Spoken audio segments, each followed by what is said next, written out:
Hi, I'm Mike Miller. I'm a software engineering architect here at Salesforce, and today I'm excited to share with you how you can adopt Salesforce DX into your existing development projects.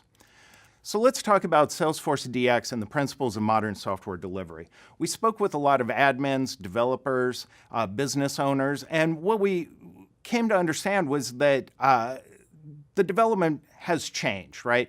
Previously, we've had this notion where your development process was org-centric, but what we want to do is follow these best practices from the industry, and what really struck me was that we needed to provide a way for you to have this vision of software development that is source-driven, it's open and flexible, and of course, because we're Salesforce, we want to make sure that that development experience is enterprise ready.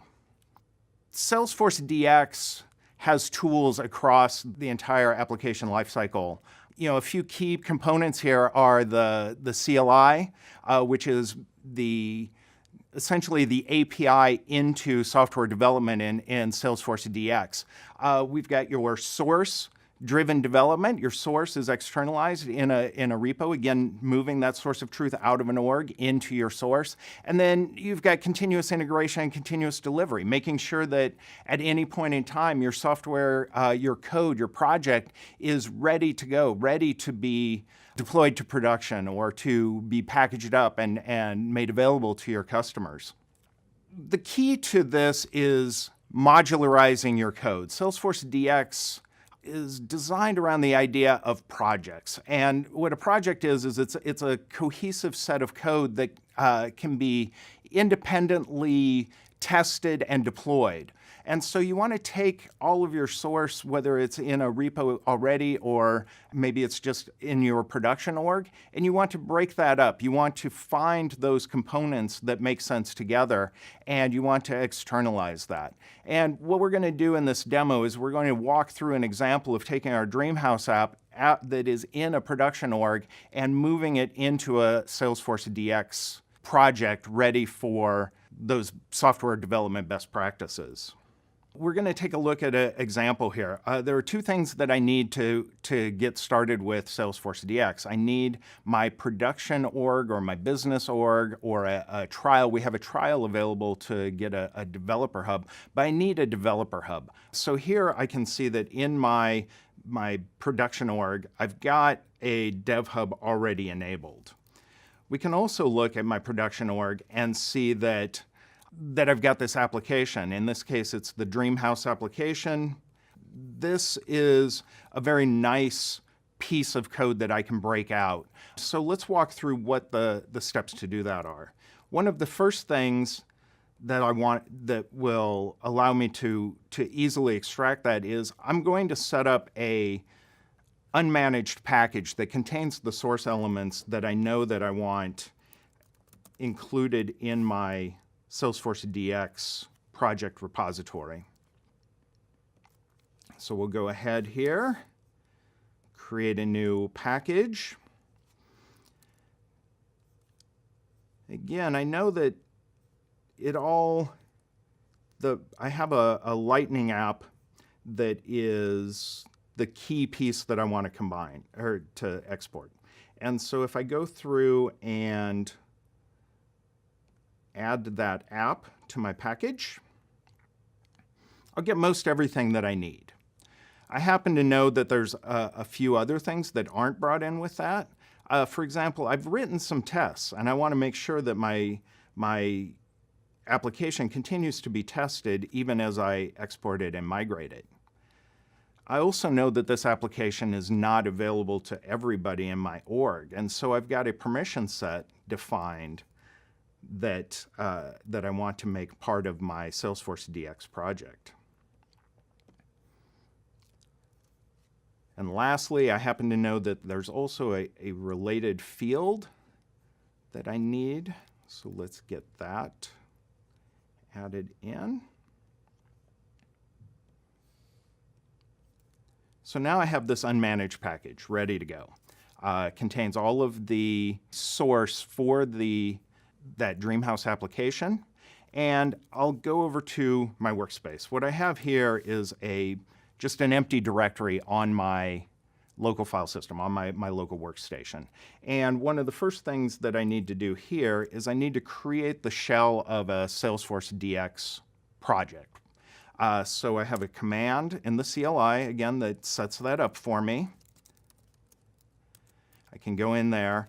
Now that I've got the shell of the project in place, I need to attach this workspace to my orgs that I'm going to use, my DevHub org and my production org. And so let's start by attaching to my DevHub.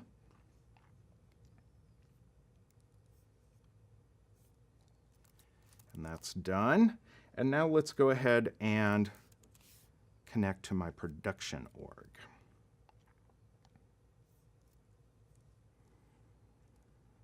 All right, I've got my workspace, I've got my orgs attached. The next step is to take all of that source that I had in the existing org and pull it out using a metadata retrieve. So here we can see that I'm using the same package name that I created in that unmanaged package, and I'm pulling that metadata out of the existing production org and putting it in a temporary directory on my local workspace. We get our unpackaged zip, and let's go ahead and unzip that so we have all of our metadata exploded. And now let's convert that. The Salesforce DX has a more flexible file system structure than metadata API that you previously may have been using. And so we want to move that metadata into the new structure. In addition to the source, I also know that there's some data in that production org that I want to use for some integration testing later on in my process. So I have a query that I've put together that will pull that data out and export it as seed files in my project workspace. Now we have our source, we have our data.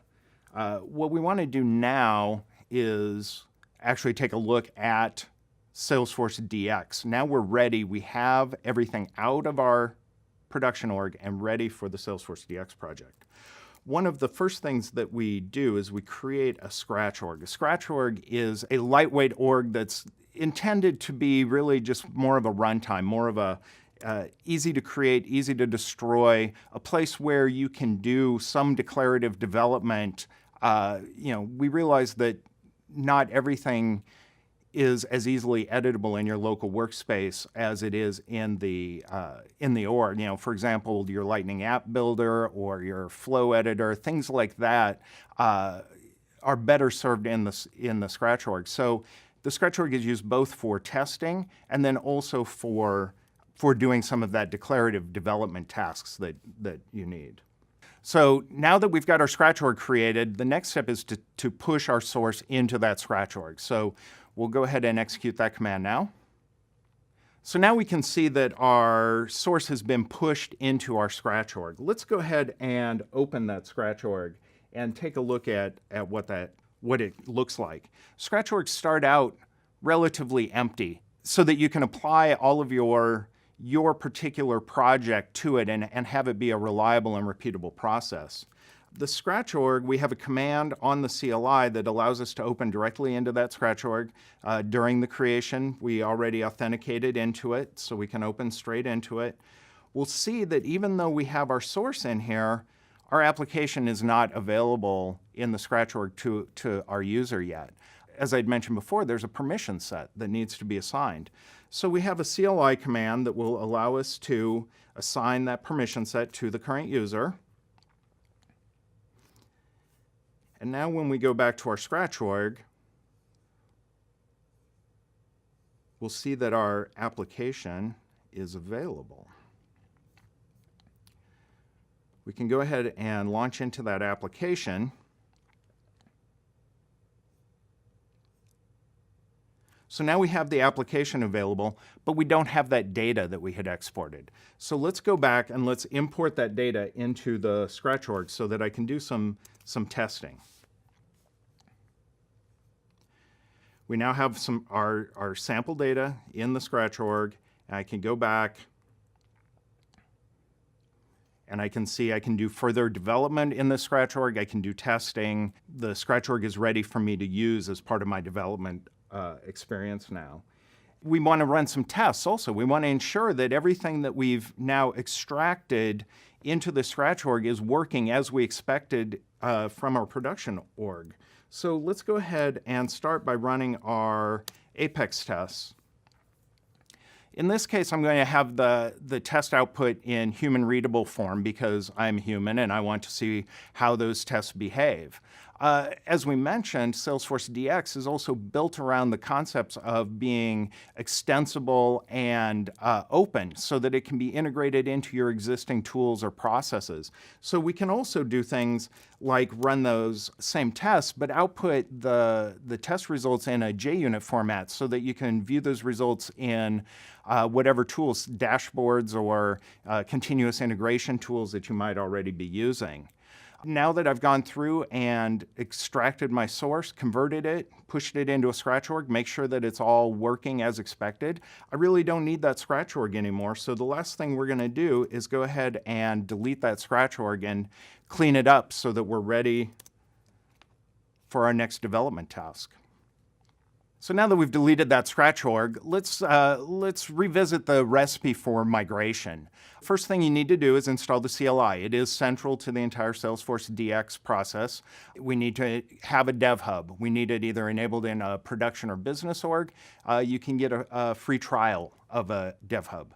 We scaffold the workspace to create a file structure that is compatible with Salesforce DX on my local workstation.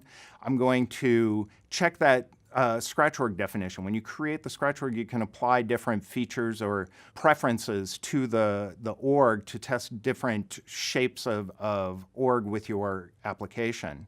I'm going to retrieve or convert my source in the demo. What we showed you was we retrieved from an existing org that had all of my source. If you're already doing some form of source-driven development, you may already have that source in a VCS repository, and you can just start at that convert step and follow the rest of the recipe. Once that source is committed and tested, the next step from where we left off in the demo would be to commit it to your VCS.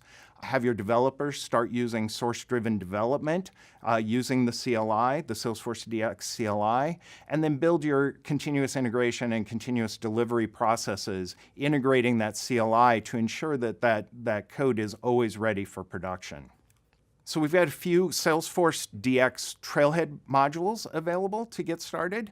Those will help you see how to go through the same kind of demo steps that we just looked at here. We also, for people who are maybe not as familiar with using a version control system, we have a partner module on Git and GitHub basics and how to adopt version control successfully into your projects.